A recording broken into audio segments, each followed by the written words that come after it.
Kravitz. If you have not followed his Triple H horse racing podcast, you're missing out. It's one of the best podcasts in the country.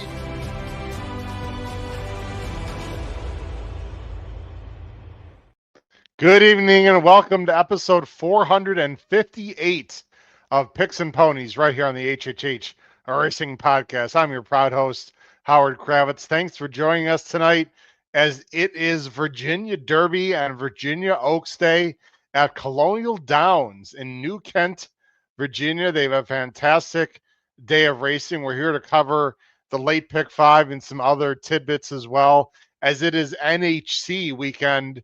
The last chance, first chance competition happened today as we're filming here live Thursday night in Las Vegas. I see Sylvain is in the chat live from Las Vegas.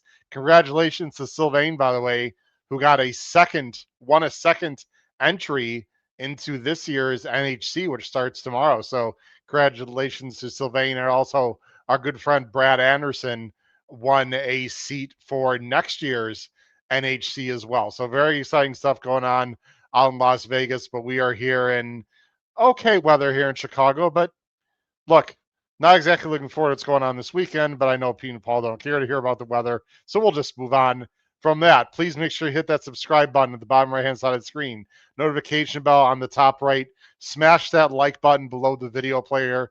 Again, if you enjoy these shows, and we thank you so much for joining. We know there's a lot of competition out there. There are many podcasts you can watch.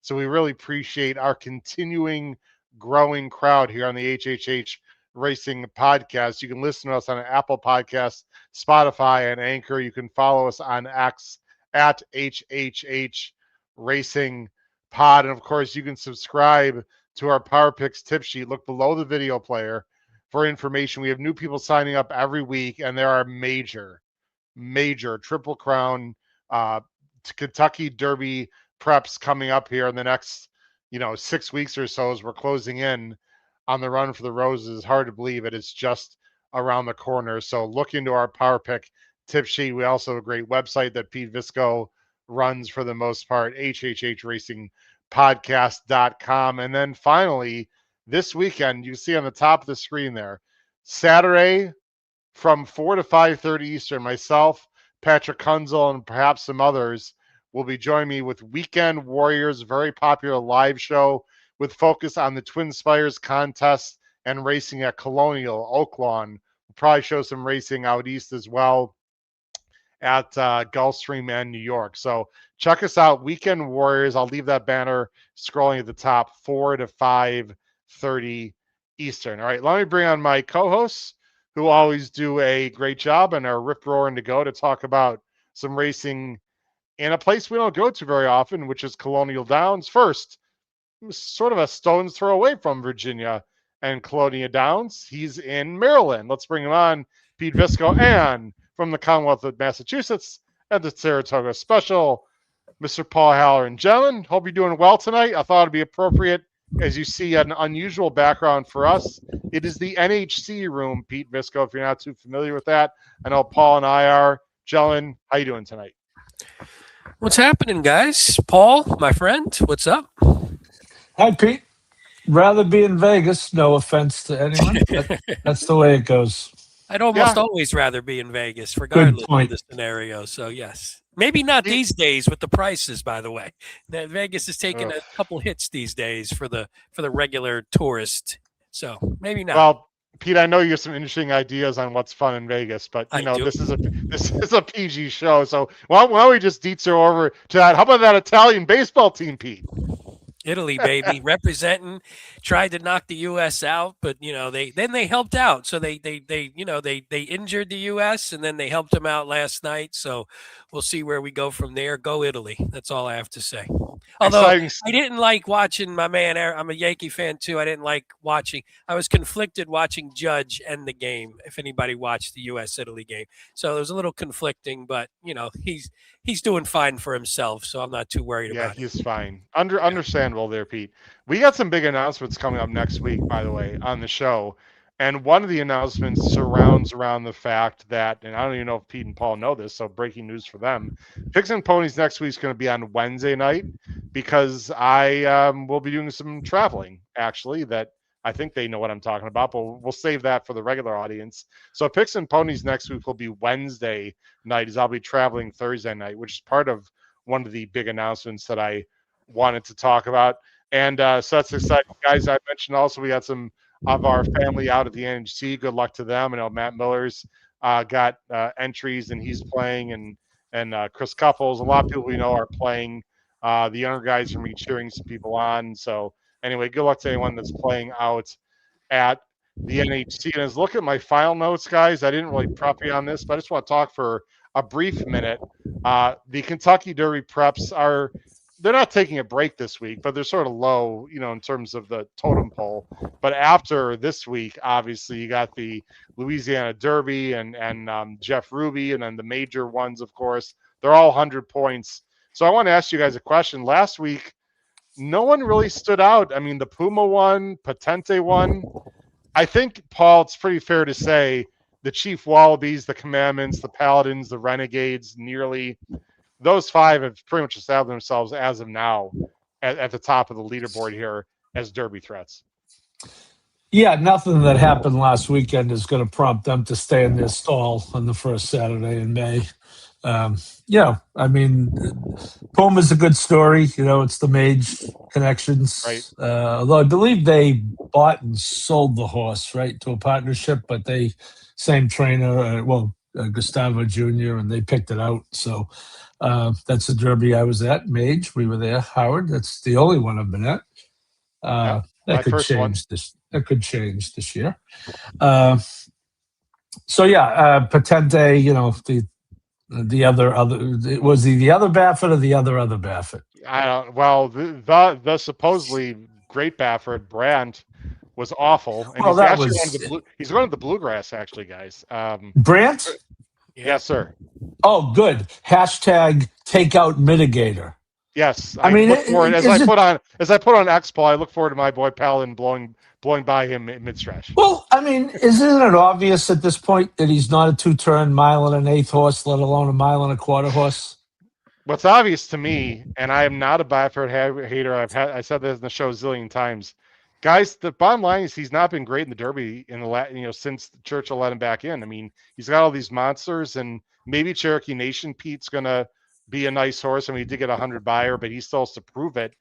Let's face it, the West Coast contingent's been disappointing so far, led by Bob Baffert. It's just a fact. Well, Patente, he's supposed to be bred for the distance. That's what Bob said after the race. So he's got a long way to go. He's got 90 buyers. So yeah, I have an interesting stat when we get to the Virginia Derby for Mr. Baffert. So it's not as successful as you would like if you were him traveling outside of the state of California, and hasn't been all that great with these 3-year-olds, even sometimes in the state of California these days. So yeah, you are correct. Well, he's I will look forward to seeing Brandt at the Woody Stevens and the Alan Jerkins. For sure. Well, Baffert's going to be adding some fuel to the fire, if you know what I mean, especially based on the name of his horse in the Virginia Derby that we'll talk about later in the show. All right, guys, let's get into the card. Colonial Downs, they only race this 1 week, basically, and then they race, of course, plenty over the summer with some very good turf racing, including Million Day and etc. But this is a fun card. And I remember this card very well last year, guys, because I was out at the NHC. And one of my better opinions of the entire weekend was in the Virginia Derby last year. I don't know if you guys remember, I hated Getaway Car. I had 2 bombs, 1-2 in both my entries to the NHC that vaulted me pretty high up. And I was thinking final table at one point, and then it all went kaput in the last hour and 15 minutes on Saturday. But anyway, I digress. It's a fun race, guys, but they also have some nice stakes races as well throughout this pick 5. So let me go ahead and bring up, that's not what I want to bring up. Let me go ahead and bring up the start of the late pick 5 that we're covering here tonight, Colonial Downs, and it's going to start, guys, in race 6. And I wanted to, I think this pun will be pretty clear to you guys. I found it ironic that the Fasig-Tipton Sandy Bottom Stakes is a split division, Pete. I'll just leave it at that. Yeah, that's Any that's on the thoughts? same, Any thoughts, Pete Visco? that's on the same track as my Vegas preferences, maybe. So I think we'll just leave those alone for now. Oh, Paul, I got to go blue to start the show. So disappointing. All right, guys. I thought about that. I'm like, that's interesting. Hey Pete, will the last viewer shut down the internet on your way out? All right. Yes. I get it. All right, guys. Times, Paul. $100,000. This is a mile. Now we should mention this. I'm going to bring you guys on full screen. This is important, like really full screen. These are all one-turn races. Even the mile and eighth race is one turn. These are configurations we don't see very often. In fact, Paul, we only see it at the old Belmont. I'm trying to think, mile and eighth, one turn. So should we be looking at these races any differently because of the configuration, Paul? Well, I think I know in the mile, the one-turn miles, the Met Mile is, of course, a one-turn race. Saratoga, it's a 1.5 turn race, but I think so. And, it is interesting in the mile and an eighth when we get around to talking about the Derby, as far as race flow and closers and, one turn versus two. So, yeah, I do think you should be paying attention. Unfortunately, there's not, unless you want to go back to old Churchill races, I don't know anyone else doing a one-turn mile and an eighth. So there's really no points of reference, especially for 3-year-olds. I agree. Davy Lane, that's a new handle for him. That's Davy Lane. Will Pete have an espresso for every winning tip? Oh, for Team Italy. I put a little here. I'll bring my own comment up on there just so we can. I do like a nice espresso, but preferably with a little sambuca in it after dinner. That's just to spice it up a little bit. And Sylvain, not a big fan of the $10 bottles of water in Vegas, as you were saying, Pete. It's pretty crazy out there. All right, guys, here we go. By the way, real quick before you get to it, the IRAD today. So IRAD is all over this card, but I don't know if you guys saw anything more definitive about his condition, and I didn't see the race. So if one of you have better information, I saw a couple tweets. I did not. That was it. Yeah. But IRAD had a spill. Yeah, IRAD had a spill and went to the hospital and had like a hip problem or something. But I didn't see if it was serious enough to hold him off his mounts. But he does have a bunch in this sequence, so it's just something to mention. It is. Well, hopefully he's going to be okay for sure. Anyway, first division of the Sandy Bottom, 1 mile, older fillies and mares, field of 7. Moorline favorite is Passage East from the rail for McMahon and Sheldon Russell. I wouldn't say local, but certainly pretty close to local connections from the Mid-Atlantic. I'm going 6-7-3. Pete's going 1-3-7. Paul's going 3-4-1. We're all different horses here. Pete, you are going with Passage East. Yeah, chalking it up a little bit right off the jump, but this is a pretty nice horse. Actually, he's just been run. I mean, this horse runs with pretty much no breaks and always runs well. You see that 14 out of 14 in the money, 13 out of 14 in the top two. Won what is that? 1, 2, 3, 4, 7 out of the last 8 or something. And came back as a 4-year-old, had back-to-back lifetime time form tops, which we don't see on the screen. Had a lifetime buyer top in his last. Gets back-to-back wins, both starts in as a 4-year-old. So this is one of those horses who I think could just be improving and just got better. And this horse was pretty good before that. So it's not like there was needed to go up too far. Also, he's very tactical, can sit right off depending on whether there's pace. If there's no pace, can sit off and work out a nice sort of pockety trip. And even that last race, there were 2 next out runners came back. Both won. One had an 88 buyer. And the horse won last out in its first stakes try. So I think this horse is just looking up, which is why you're getting only 2-1 on it. Again, and we're going to mention this a few times. And Pete and Paul, please put emphasis on this tonight with our picks because it is NHC weekend. All these races are, some of them, actually one of them is mandatory. You guys probably don't even know that, but the Virginia Derby is a mandatory race for everyone in that room, Pete. So that's a huge race late in the day on Saturday at the NHC. But of course, people can bet these other races optionals as well. So if you guys have a horse that's especially a bit of a price that you like, maybe for our NHC contestant out there, make sure we point that out to them. Paul, you and I are sort of mad on Passage East. I mean, she can win. I don't have her in the top 3, but that last number sort of sticks out to me. She can win. I got no problem with Pete's pick. I just wanted to go a different direction. And you only have this 1/3. You're going to go to the number 3 running away for stud TNT, Victor Espinoza, into ride this car. This is a very fast gun runner filly for Wesley Ward, who has not had a lot of starters this year, but his barn is starting to get cranked up with Keelan right around the corner. She figures to be on the lead. She's in good form. There's worse places you can be on the lead at Colonial, even going one turn. I think it's going to be interesting, Howard, as far as who's on the lead, because I kind of thought that the 1 is going to be pretty close to the lead, and my thinking of picking against the 1 was just that reason that maybe even if not on the lead, maybe she gets caught up in a little bit of a pace situation. I do like the cutbacks, Howard, at these 1 turn 7 furlongs, especially 1 turn, obviously, but even this 1 turn mile, that was my thinking here. You can obviously. I think that Kentucky Downs race, more than 1.25 miles up and down hills and through valleys, and you could toss that race. And 2 very solid races behind that. The Monmouth race was good. I think the 81 figures. So I could see. Again, I thought the 1, as Pete said, was very logical. But I could see this horse on the cutback being the better odds of those 2. And as far as prices for our NHC friends, I think the 4 has a chance to finish underneath here. Amalfi Drive, possible underneath horse for Mr. Stidham, and some nice, maybe not win money, but good place money, perhaps, if you use this horse in the NHC. Guys, I'm going a little different direction. I like Chasten a little bit, the number 6, 4-1. I like the visual, guys. And by the way, let's put us on the screen.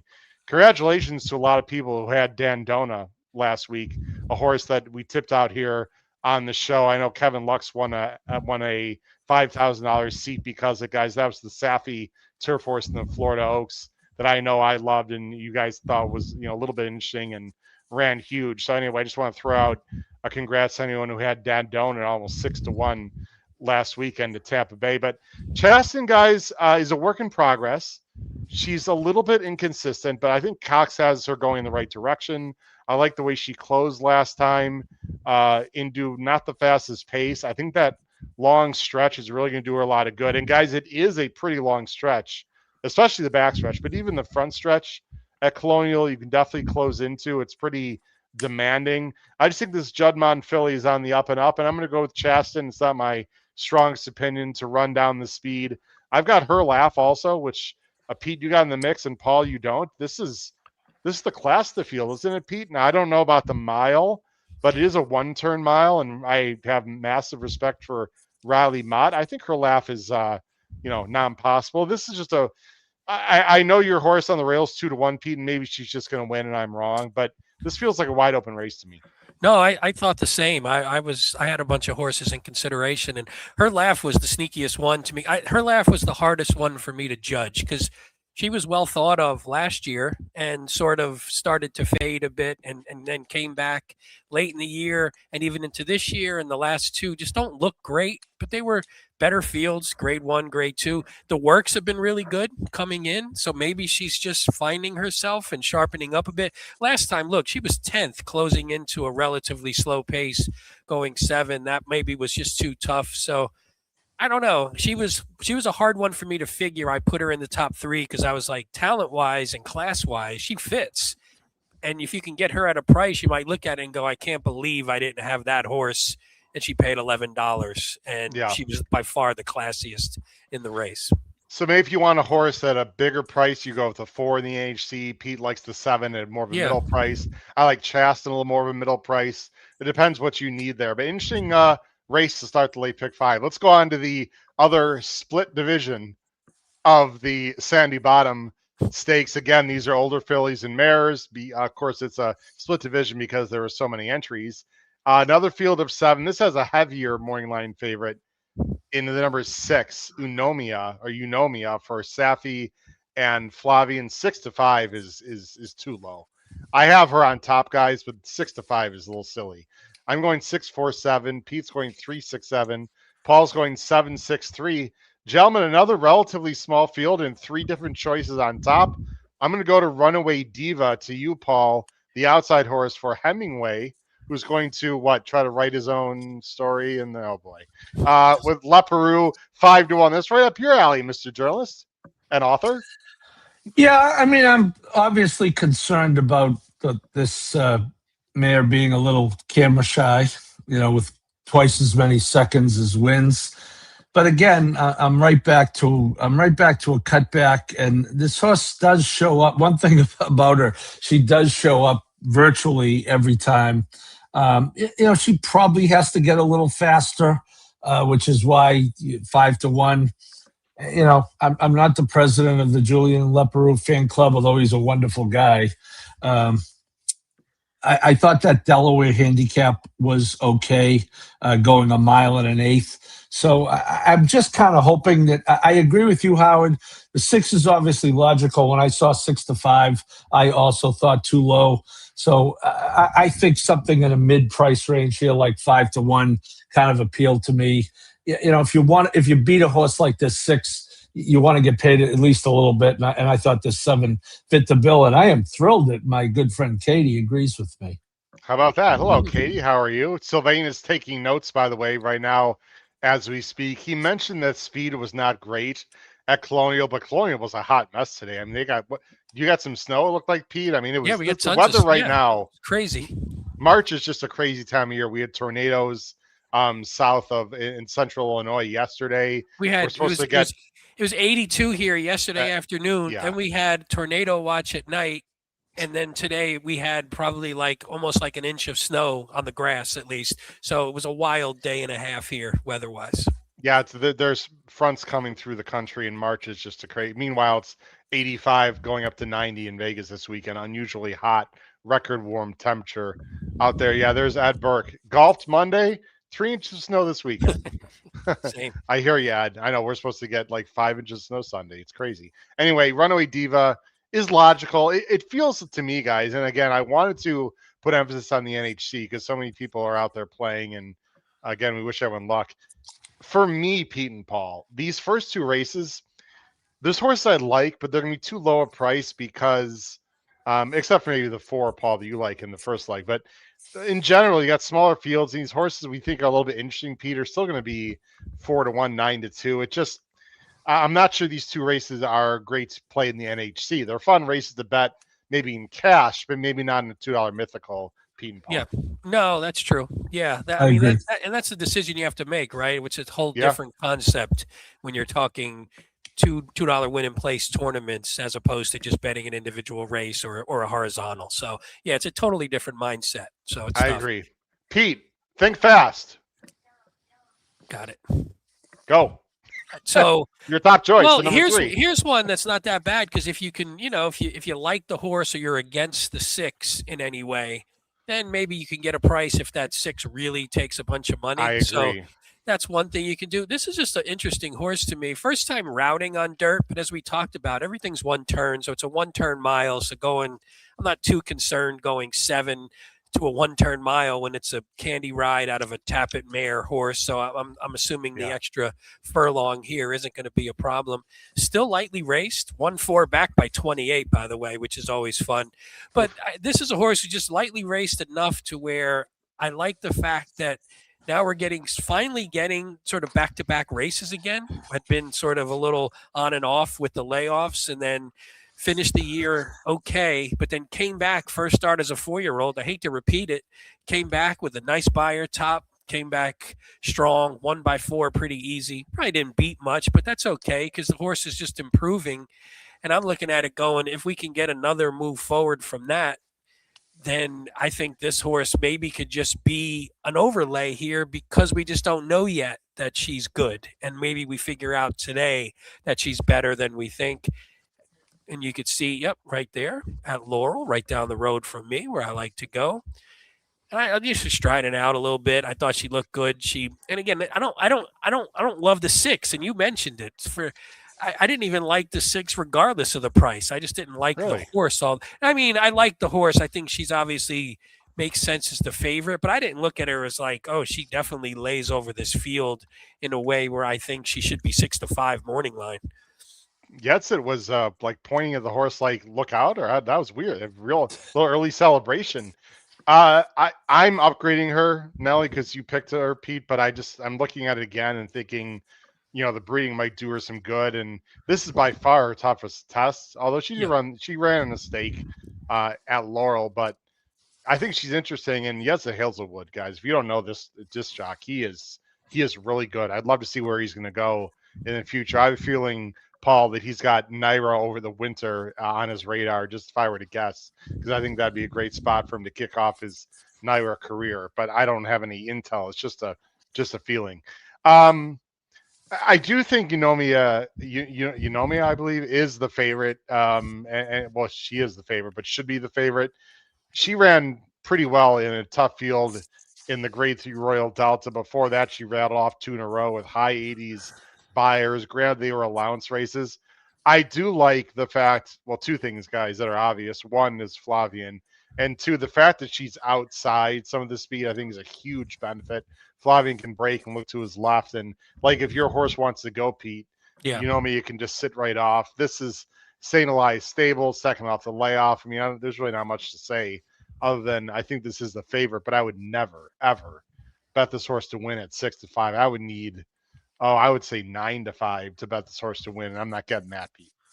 What about like Caveman Ticket single? Would you single this horse, or would you not trust her enough? Well, no, actually, I've got the 4 as my other A, which I'm just going to mention quickly, which is Conch Fried Rice, who won by 10 with Vives last time and did it really well. And I think this is the best closer in the race, and there might be some speed. And I have mad respect for Stidham. So no, I am not going low in the A, even with Eunomia. In fact, I'm 4 deep with my A's and B's, Pete, with 3, 4, 6, 7. Yep. So those, and not in that order. So again, I think a bit of a wide open race, guys, with a 6-5 morning line horse, Paul. So we'll see. Who has his 8th straight different jockey? Her 8th straight different jockey on the Is that right? 6. On the 6. Morales, Saez, Giroux, Deturi, Velasquez, Centeno, Gonzalez, Pratt. Good point. Interesting. Well, it's an interesting way to start this this pick 5. Go ahead, Pete. No, I was going to say good place to land though, Paul. When you land on Pratt, although Pratt's in my doghouse after costing me the pick 5 on that 3-5 shot last week. I thought his ride was crap, and on the pick 5 in where we do last week. What track was that? Oh, Tampa. At Tampa in that second in the whatever that horse's name was, the first time starter. Oh, I didn't like the ride. The Chad Brown. Yes, the 2-horse Chad Brown. I didn't like the ride. God, that horse was home, Pete. That horse was home. Yeah, well, that horse did get pushed from a first-time starter 45-1 shot that we couldn't figure on paper. I thought she ran pretty well. She ran fine. I just thought it was he got pressed a little bit. Should have just let that horse go. But that's beside the point. I love Pratt anyway. Scurvy Tooth has a comment. What's up, Scurvy? At the bottom of the screen. The track seemed pretty good today considering the conditions. Did you guys watch any Colonial today? I did not. I saw just on X a couple highlights, and I mean, it was the track looked like half snow, half dirt. It was very odd looking. I mean, it was coming down pretty hard at times, so it was odd to watch. Well, as you know, because you're out in that area, Pete, it's going to warm up and be wonderful over this weekend at a Colonial Downs. All right, guys, the 2 biggest races of the day. Very exciting races, the Oaks and the Derby. Both of these are points for the Oaks and the Derby as well. And whoever wins these races is pretty much qualified for those races. So we got to, pay careful attention here. Let me take the banners off the screen and we'll go to race 8. There's our picks. Race 8 is the Virginia Oaks, presented by New Kent County. $250,000 Churchill Downs Incorporated puts up there. Colonial Downs, real nice purse. 1 1/16, restricted 3-year-old fillies, of course. Small field, guys. Field of 6. Pretty heavy morning line favorite in the Bob Baffert filly, Bottle of Rouge. She's coming back quick, guys, and maybe that's the reason. I don't know, but none of us have this horse on top. I'm going 2-1-3.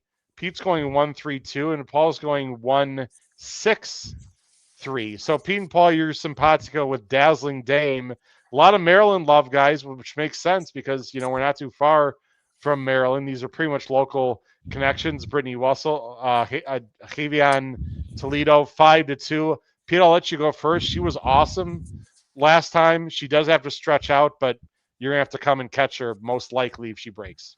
Yeah, if she that was a key for me. If she breaks and goes, and I guess depending upon the 4 has some speed as well. So depending on what the 4 does, but I assume the 1 just sort of goes, yeah, stretching out a bit. But I wasn't 100% concerned because it's only out to the mile and a 16th. Maybe if it was longer, it would be a little more questionable. The only loss was her one graded stakes try, and otherwise, I mean, she sort of rolled all the fields again. Whether they were great fields or not is one thing, but she was much better in all the non-graded stakes races. Obviously she's won, and we have that here, even though this is a quality race and an Oaks related race. She has back-to-back buyer tops and time form tops. Yeah, you see small field there, but yeah, the second horse out came back next with, I had that note too. Thank you, Howard, putting on the screen. Came out with an 87. So yeah. The race hopefully is coming back at least a little bit formidable. And again, I repeat this because I said it for a couple horses in the last one.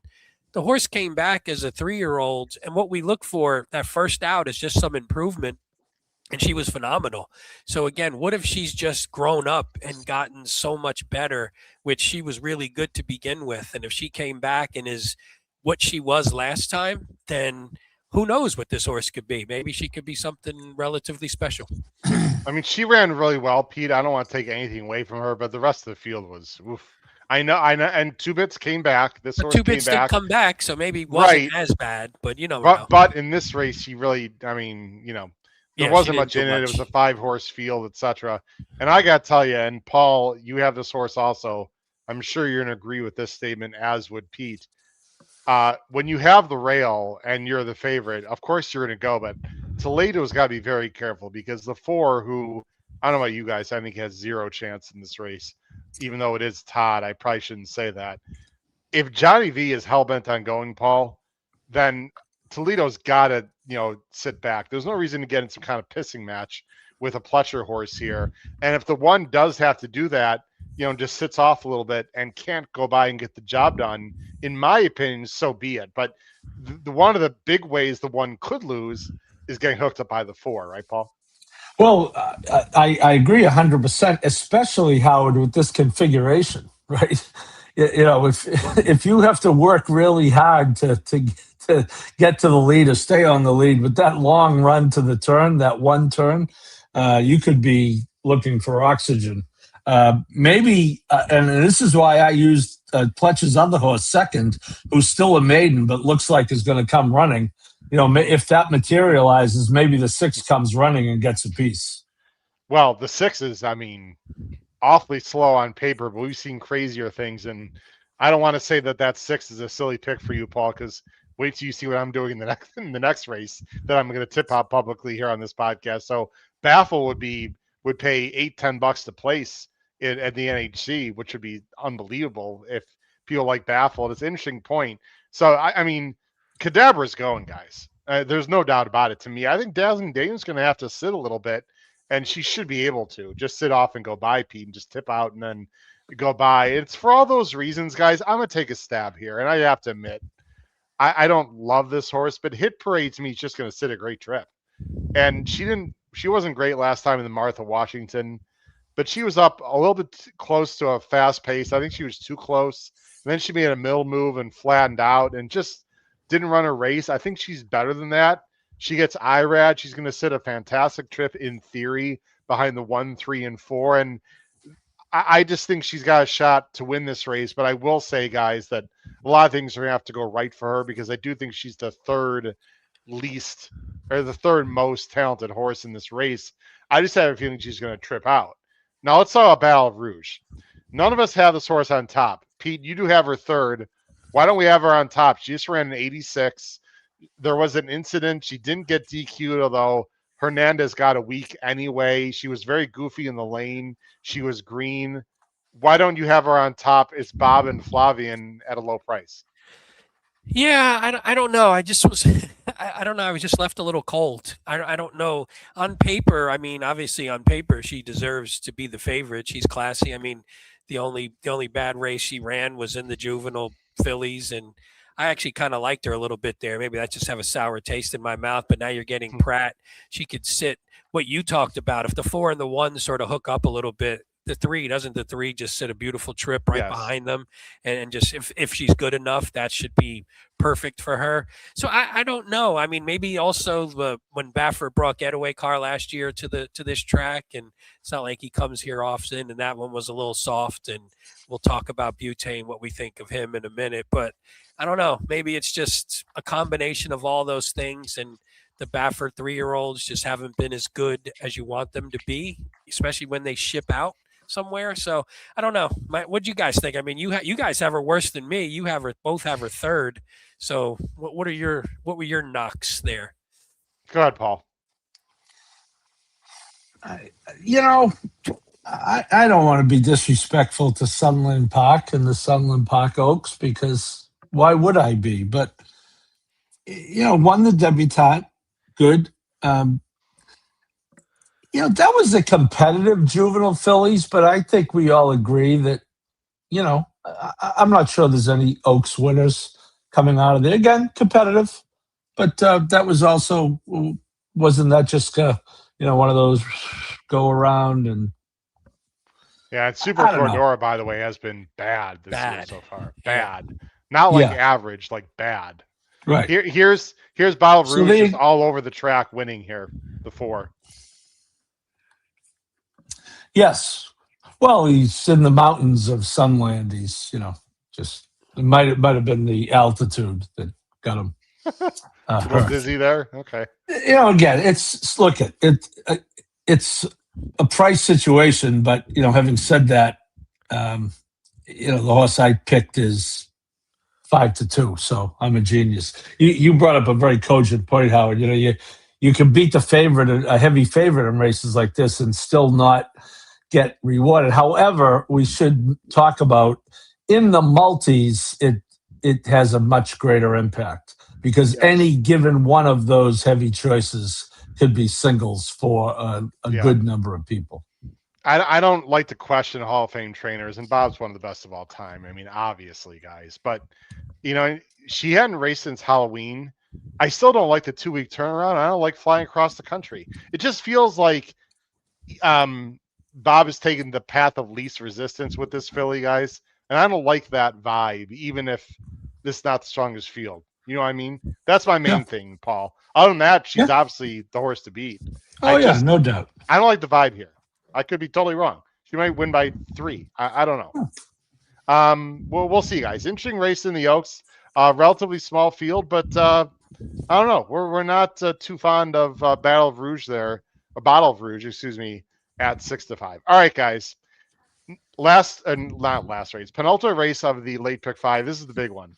This is the Virginia Derby, gentlemen. It's 50 points to the Kentucky Derby. And for those of you that are fans of the show and competing in the NHC, hold on to your hats and be ready to take some notes, because, guys, I wanted to go through those earlier races a little more quickly so we can spend a good 15 minutes on this race. This is a mandatory race, the Virginia Derby, race 9 at Colonial on Saturday. It's a mandatory race.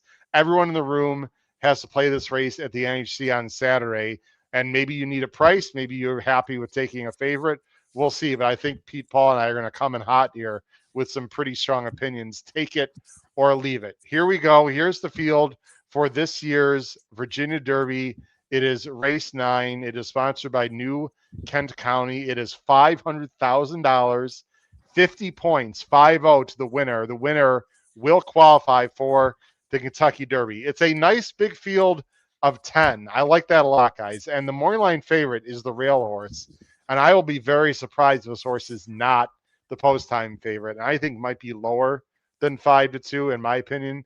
And that is Butane. Again, for Baffert and Pratt. The second choice, just to mention it, is the number 8 Confessional. For Cox and NYRA, there's also some big prices in this race. I found this race to be fascinating. I also found it to be somewhat similar to last year. And for that reason, guys, I'm going to be a little crazy and go, well, not crazy in my opinion, but I'm going to go a little bit outside the box here. I'm going 7-2-5. Pete is going 6-5-1, and Paul's going 7-1-8. So we are very different in general. Although my good friend Paul, we are going to go with the number 7, Incredibolt, who was a future play for Paul Harron, by the way, in the Derby. Paul, this horse did, let's face it, was horrific last time. Did no running whatsoever. The old sort of DNF lot, and you and I are going to go back to, certainly has races on the go back that can win this race. Now we might get a price. This 10-1 is crazy. Morning line, I think he'll be, I don't know, 6-1. I would think. I'd love to hear your opinion, but we're going to go with Credible to bounce back. You know, it's funny, Howard. When I saw the entries, I said, well, I'm picking Incredibolt. I don't give a damn what they look like. And I was well aware of what his last race looks like. But to be as objective as I can after I handicap the race, I kind of like him still. Now I'm begging for him to get in the Derby gate. I'm groveling, so don't sell me short there. No, but I like him too, Paul. I got him on top. He was off a long layoff. What if he just didn't like Gulfstream? Now, that's, again, if that's the case, I wouldn't be, if you think like that and the horse is 2-1, then long term, that's not a good strategy. But I mean, I could be wrong, and maybe he just ran badly, and it wasn't that he didn't like Gulfstream, but he's no worse than 5-1. Unless something really crazy happens. He could be 6. He has worked well. Riley still has the Mott genes where he's not throwing the horse in just because he has Derby dreams. He would love to get this horse in the Derby. I get it. But I don't think he runs him here unless he thinks he has a real shot. Oh, Tom Espinoza. Good. I love Tom. So why don't you read what he says? Why don't you read what Tom Espinoza says, Paul, since he agrees with us for people that are on our listening platform? Yes, Incredibolt is play of the day. Awful return in 3-year-old debut. 4 nice work since Riley Mott, 22% second off the layoff. Had nice speed numbers. A 2-year-old taking a shot. $sign. And I think Tom brings up a good point, Howard. If you go back to the 82 in the street sense, which is what got me in this horse because it was a sovereignty-like effort, and say, okay, he's going to advance off of that in this second start off the layoff. Now he's speed figure-wise, he is right in the mix in this race. So there you go. This horse reminds me of a horse that I liked 2 weeks ago, guys, at Oaklawn. That's a horse named Counting Stars for Cassie, who went off at 9-1 against Explora and almost beat Explora after a complete DNF, did not, was just awful in the race before. Paul, I have way too much respect for a lot of these trainers. These the horses are living beings. They have off days. Maybe the horse had a little cough. Maybe the horse, like Paul said, didn't like the track. Maybe the horse needed the race. I don't know. This game is hard enough as it is, guys. But I also know it's a bit of a yin-yang game, Pete, at times, especially with younger horses. And I know you don't have Incredible in the mix in your top 3, so I don't want to speak for you, Pete. But just in general, horses can easily bounce back. Maybe this horse is just going the wrong way and won't run at all. But, Pete, do we really think Riley Mott would put Incredible here if he thought the horse can't run? I mean, he's worked well since. I think he's interesting. I'm assuming you have him underneath in the mix somewhere. You're muted, Pete. I was coughing earlier, so I muted to cough and never turned it back on. No, I actually had Incredible sort of in contention, but yeah, the thing that scared me is exactly what you said. What if the horse just and again, it's not like, Riley Mott wouldn't put the horse in if he's not ready to run, but it doesn't mean he's good enough. You could be ready to run not be good enough.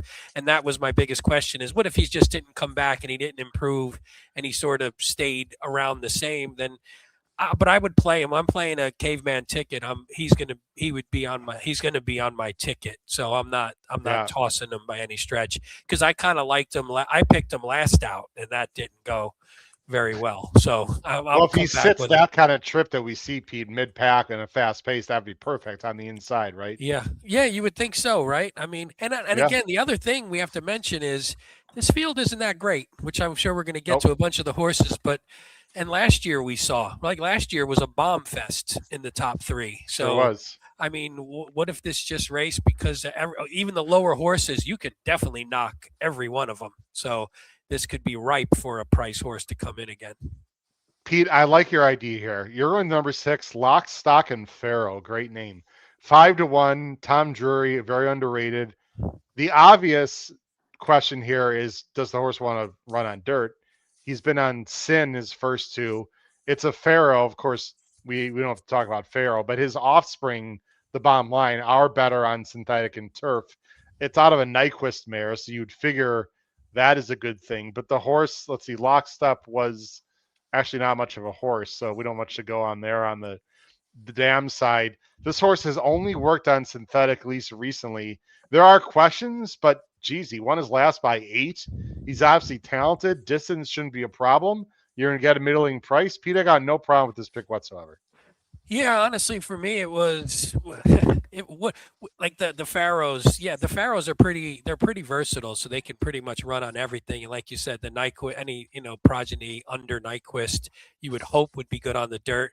We haven't seen it, but again, I don't like the field that much. And what if this horse does take to the dirt and gets better off of those synth races? If he does, I just think he might be better than a lot of these horses. And if you're getting a decent price on him, because you don't know, so there is that aspect of an unknown here. So maybe that's why the price stays around where it is, even though in 2 races this horse has been pretty impressive. And I like, you see the debut sat mid pack going 6 furlongs. Closed one, had a nice move at the top of the lane to get the lead. And then last time gets a moderate pace and is able to go on the lead and pull away. So there's some versatility there too, which I like.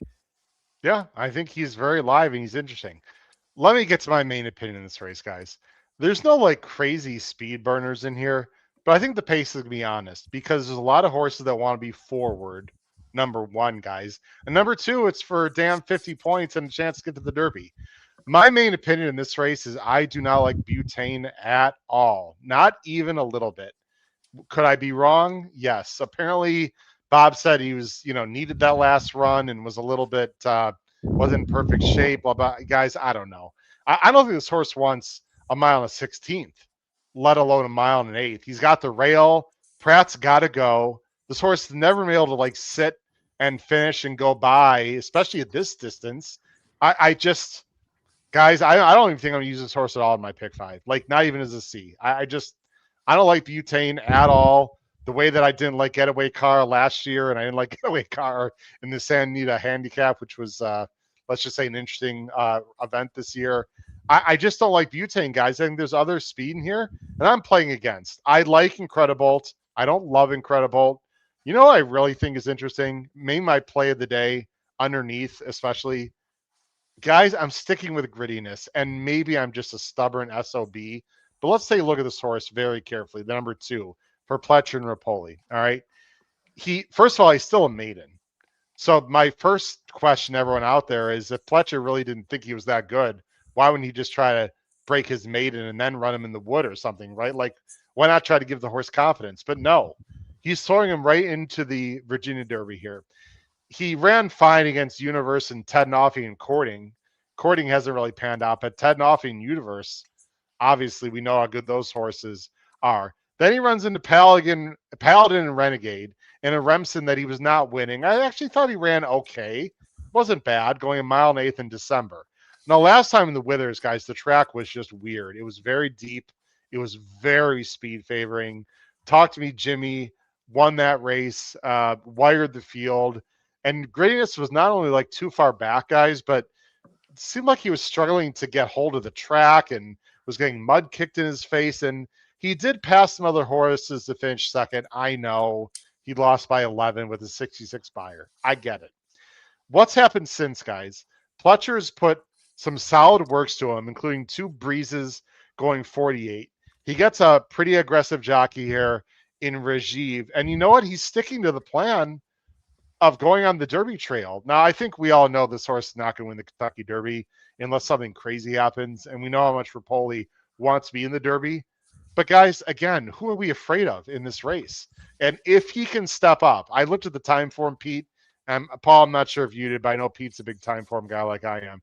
When you look at the time form figs for this horse, for grittiness, yeah, that's no, that's not what I want to do. Boy, I'm having a brain crap. Sorry, I want to do this. When you look at the time form, if you believe in time form for these horses, I'm just going to rattle through quickly. Okay, Butane did get a 110, but guys, that was going 7 furlongs. When he goes longer, okay, so he's a low. To me, Butane's going to low. I don't know about you guys. To me, Butane's going to run a low 100 at best, going a mile and eighth, in my opinion. Okay. Grittiness has a 103 and high 90s in 2 races that I think he can improve off of. So how far really is he behind? I'd say he's 2 or 3 lengths slower than Butane, in my opinion. Epic Desire is too slow. Work is too slow. High Camp is interesting. This is my third choice. We'll get to him in a minute. There's your horse, Pete, who ran a 99 last time, but he's got to prove it on dirt, although I like him. Incredible did run a 106, but he's inconsistent. He could easily bounce back, but he's no superstar. Confessional, I'm not sure wants his distance, guys. He's running around 100. Ocelli is running below 100, and Clocker Special is running below 100. So to me, other than maybe High Camp, the 5, I just think Grittiness is not that far off. And I'm going to use him underneath. I'm using him everywhere.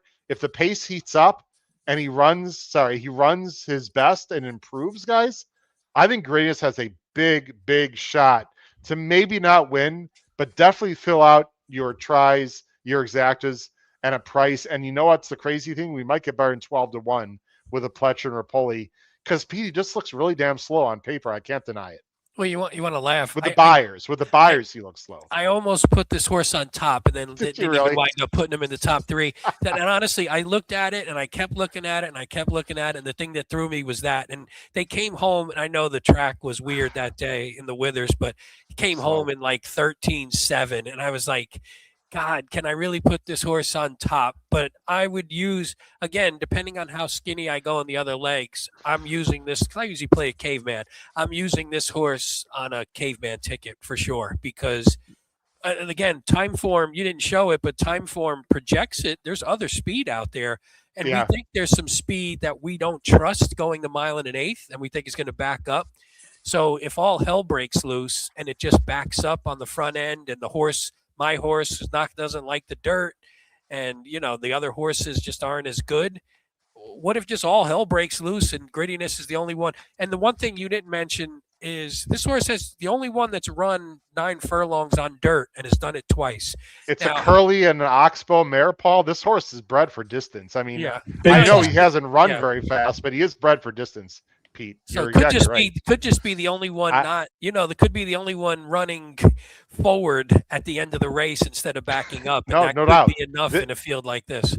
Paul, this is absolutely my NHC horse. If I were at the NHC and I needed a price, I would save an optional play for Grittiness and just take my chances. Let's talk about some others. By the way, I think Work is going forward. The only time the horse has been on dirt, he went to the lead. You think Doug O'Neill's going to ship a horse across the country and rate? That's not going to happen. I mean, so I think this could get hot. Let's talk about High Camp, and then we'll talk about the last race, guys, and move on.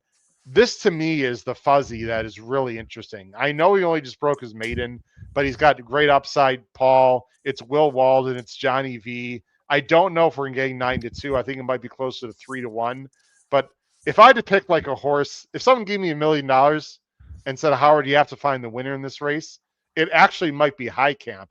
The reason I have the 7-2 on the screen, Paul, is basically based on their price, which of course is why we're playing the game. But in a really weird way, Paul, I almost think High Camp is the most likely winner. Actually, you've out of the mix. Maybe I should talk to you, Pete. You got him second. No, I agree. I'm curious, Paul. Did you not like? What did you not like about this one at all? And I have questions about him, so it's not like he's some lock for me. What did you not like, Paul? I'm fine with him. He's going to be actually a B on my grid. It is a big ask off a maiden win going into a well, it's not a graded stakes, but so I have no problem with him. Not a huge Instagram fan. Certainly a mile and an eighth, I think, is going to be the max. But That's fair. I have no problems. Yeah, the thing that scared me the most was you're doing two pretty tough things going right from maiden, and it's not a graded stakes, but it's close enough. It's like a grade, it's at least grade 3-ish level horses, I think. And you're going maiden to that, and then 7 furlongs all the way up to 9. That's tough for me. So that's why I knocked him down a peg to my. I like the second gallop choice. on. I like the way he finished, guys. I like the visual, maybe the way, more than anything else. Actually, William Walden, small sample size, but 4 out of 9 wins, 8 out of 9 in the money with his 3-year-olds going sprinter route on dirt in the last 5 years. So doesn't do it a ton, but when he does it, he's pretty successful at it. So he knows how to place them. Paul, real quick, confessional thoughts. The Brad Cox horse 4-1. Morning line.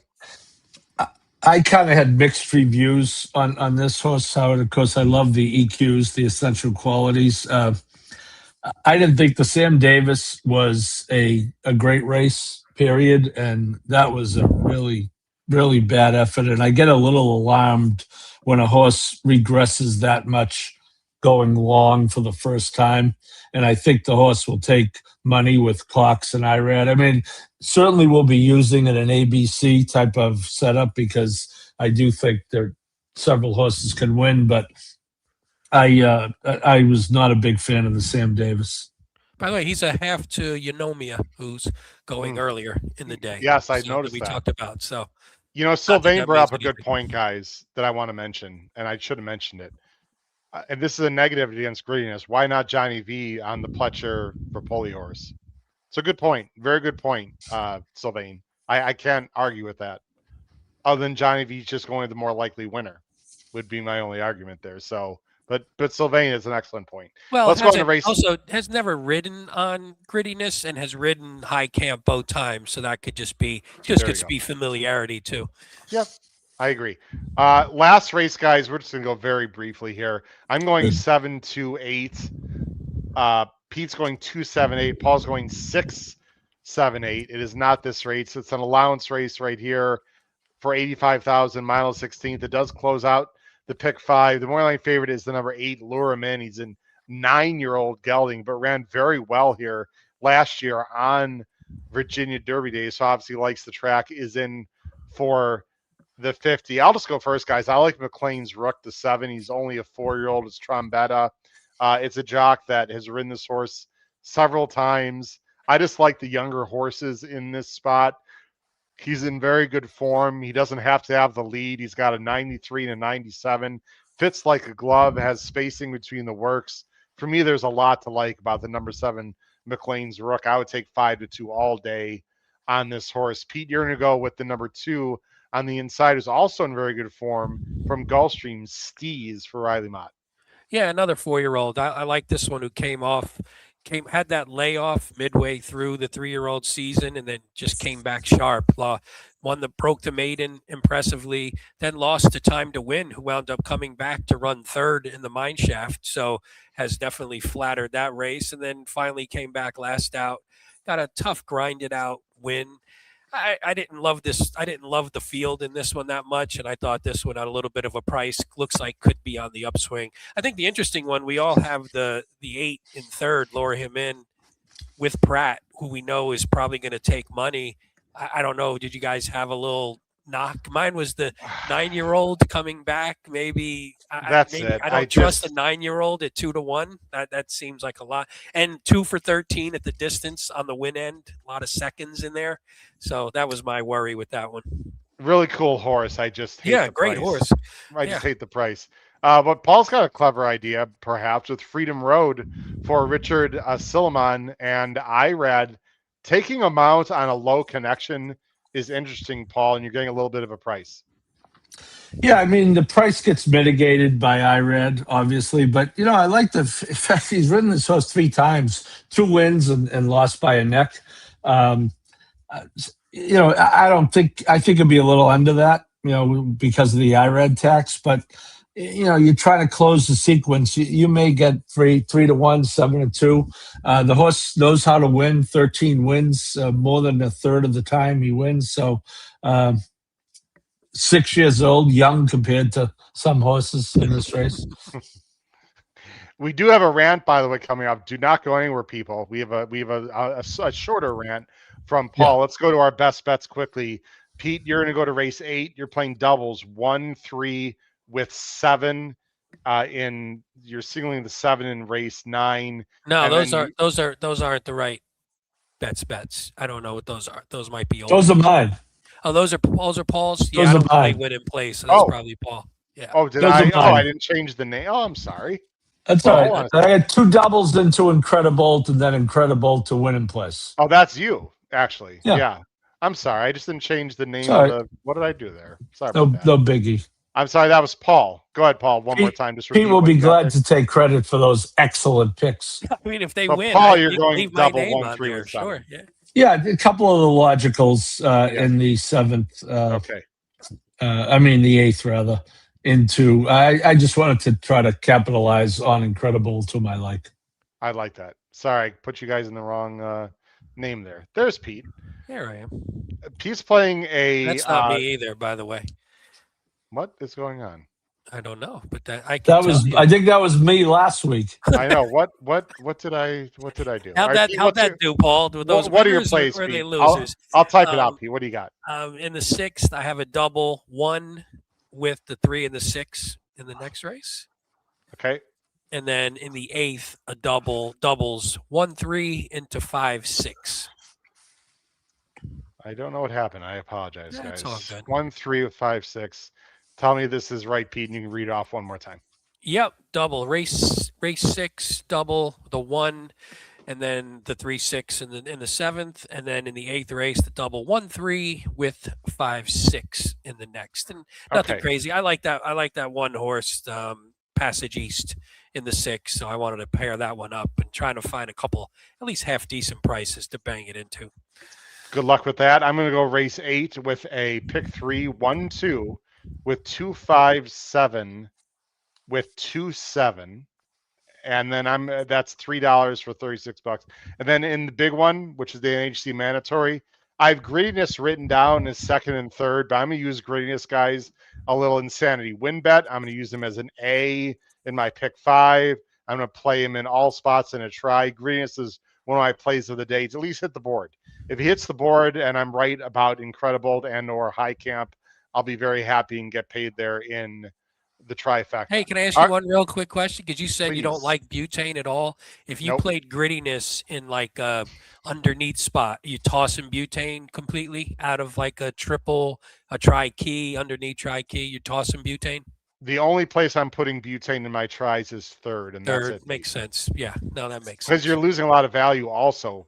Yeah. So, not only would I, be spending money, I'm not getting value either. So it's one of those.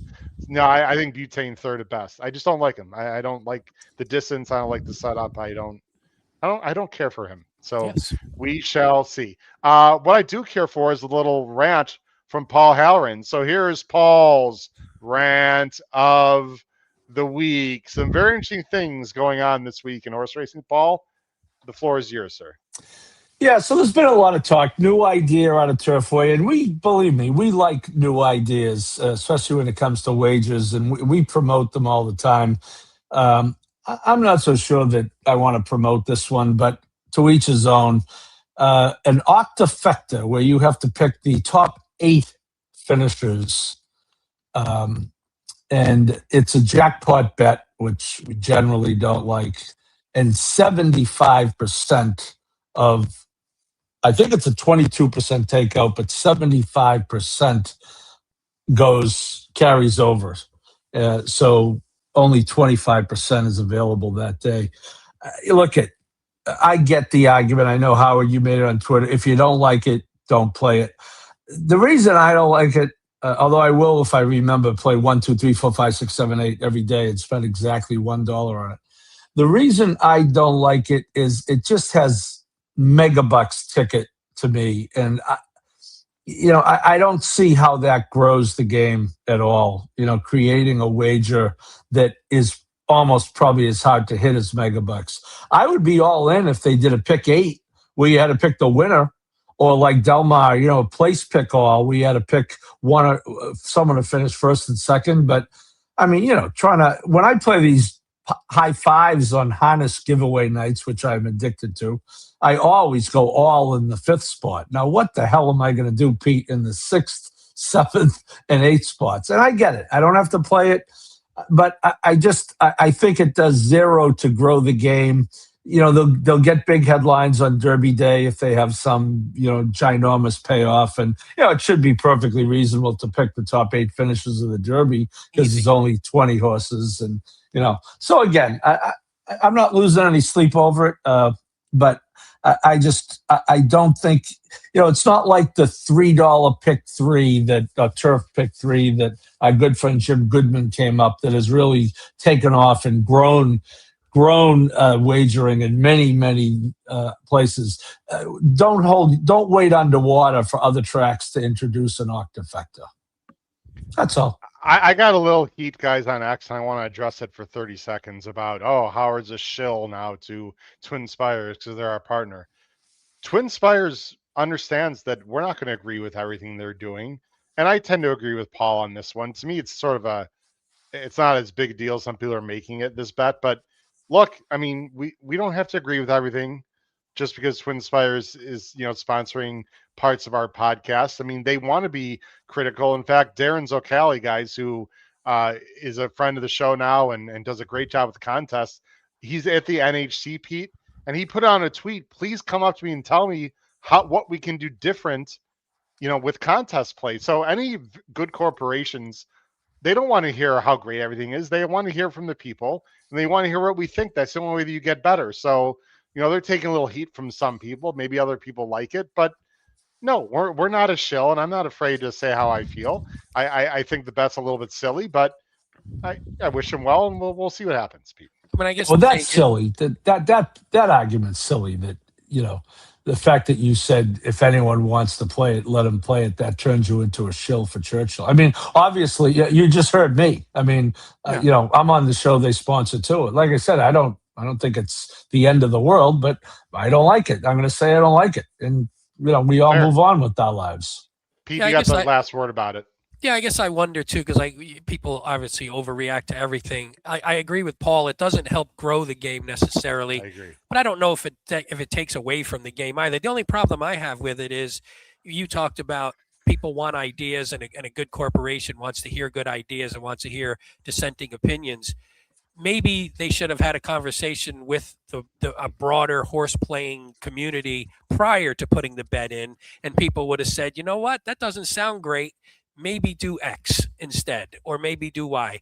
And maybe that's where the problem of horse racing is, where these smaller decision makers decide on something, implement it without sort of gauging the interest of the public enough first. They're relying on their money for. And I think that's the part where horse racing could do a better job all around on that than maybe they did here. I mean, I would play it if it was like a huge day, and if it was a huge day and it was a huge pot for a couple bucks. Who the hell cares for a couple bucks? We're not going to promote it on the show. We're not going to pick it and say you should play it. It's a great bet. We're not going to do anything stupid like that. But I'm dumb enough to put $1 or $2 into it. What did it get paid out? The 4th, the 5th, 6th, 7th, and 8th spots were all alls yesterday. Yeah. So paid like $400. Yeah. If you were dumb enough to put $1 on it and you hit for 400, you're probably not complaining. I'll end with a positive note, guys. In half an hour, our boy Shards is running at Turfway Park in race 8 tonight. So good luck to the 15-minute. Howard, they're in a 15-minute inquiry right now. Oh, really? Is that why it's taking so long? Okay. Well, good luck to our boy Shards, guys, who gave at least me one of the thrills of a lifetime. I'm sure all of us running in the Breeders' Cup, having a Breeders' Cup runner. Shards is second off the layoff. Good luck to him in race 8 at Turfway. Guys, it's been a lot of fun tonight, and a big day in Colonial Downs on Saturday for the Virginia Derby and Virginia Oaks. We got coming up here at 9:30 Eastern, we have wire to wire. And guys, there are mandatory races on Saturday in this wire-to-wire sequence. So don't go anywhere, especially if you're an NHC player. Myself and Andrew Wazinski making his wire-to-wire debut. For Pete Visco and Paul Howen, this has been your host, Howard Kravitz, episode 458 of Picks and Ponies. Crush your bets at Colonial Downs this Saturday. Take care, everyone. Have a great night. Bye-bye.